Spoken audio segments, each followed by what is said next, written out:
Dans ces cas, c'est la EAT Forte. Les plateaux, il fait 27 kg. L'axe, contrairement à ce que normalement on trouve, il ne rentre pas dans les socles, mais l'axe il rentre dans les plateaux tournants.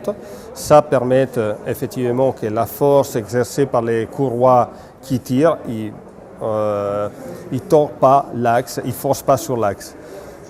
Aussi, une autre chose importante, que les plateaux, vu les poids, et il est gros parce que la dimension, le diamètre augmente l'inertie du plateau plus que les poids. C'est les poids distribués à l'extérieur qui fait effectivement l'inertie de la rotation.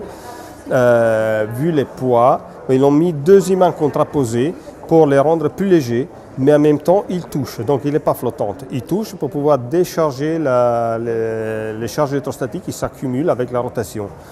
Même chose, on peut parler pour les palets presseurs, par exemple, qui a un petit piston de ressort qui ne force pas avec son poids sur les disques, mais ça pousse sur les disques simplement pour éviter les vibrations.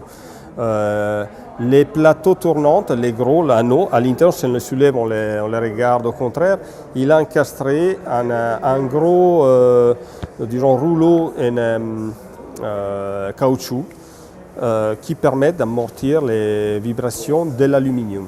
Et la partie noire qu'on voit dessus, c'est du vinyle fondu. Donc on a les disques qui touchent sur le vinyle. Toujours pour éviter, pour que soient les contacts les meilleurs possibles. Et les sons aussi les plus corrects. Après, on voit les moteurs séparés. Donc les vibrations des moteurs ne sont pas transmises à les châssis. Les châssis, il est monté sur des pieds main contraposée, donc il est flottante. Les contrôles des moteurs, c'est électronique et on peut régler la vitesse effectivement à la dixième des tours. Il a double courroie parce que le plat, effectivement, c'est un peu lourd, il a besoin des forces pour pouvoir être tourné.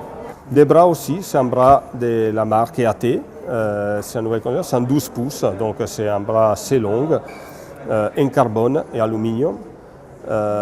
Il est très particulier parce qu'un système unipivot et cardan en même temps.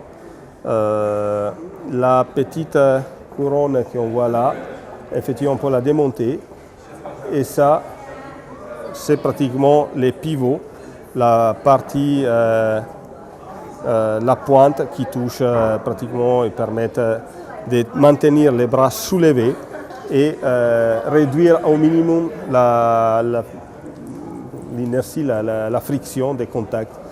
Les éloigner ou les faire rapprocher à les centres à plaisir pour régler parfaitement l'overhang.